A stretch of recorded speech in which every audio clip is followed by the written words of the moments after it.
High, good morning সবাইকে। তো আমি ভেবেছি এবার থেকে রোজ একটা করে ভিডিও পোস্ট করব।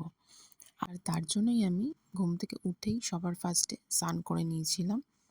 আর তারপরে আমি করেছিলাম একটু স্কিন কেয়ার, মানে টোনার ইউজ করছিলাম আর এখন ইউজ করছি ময়েশ্চারাইজার। ঘুম থেকে উঠে স্নান টান করে আর একটু স্কিন কেয়ার বেশ ভালোই লাগে কিন্তু। আর তারপরে খেয়ে নিয়েছিলাম চা আর বিস্কুট।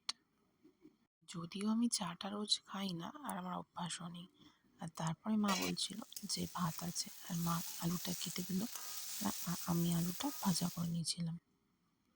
আর তারপর বসে গেছিলাম পান্তা ভাত নিয়ে। মানে এই গরমকালে পান্তা ভাত, আলু ভাজা, একটু তেল আর লঙ্কা নুন দিয়ে আমার তো খেতে হেব্বি লাগে। মানে এটাই আমার বেস্ট খাবার গরমকালে। আর তারপর খাওয়া দাওয়া কমপ্লিট করে আমি রেডি সেডি হয়ে চলে গেছিলাম মামা বাড়িতে, কারণ মামি বলেছিল মাছ নিয়ে যেতে। আর বাড়ি থেকে মামা বাড়ির দূর ওই 10 থেকে 15 মিনিট মতো হবে। আর এইটুকু আমি গিয়েই হাঁপিয়ে গেছিলাম, কারণ বাইরে যা গরম পড়েছে আর ভালো লাগছে না।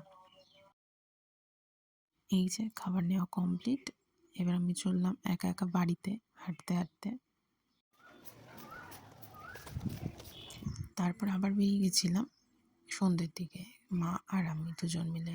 বাইরের ওয়েদারটা বেশ ঠান্ডাও ছিল, বৃষ্টিও হচ্ছিল, তাও ওই যে মামা বাড়িতে না গেলেই হয় না আমাদের। একটু দরকারও ছিল ওষুধ কিনতে।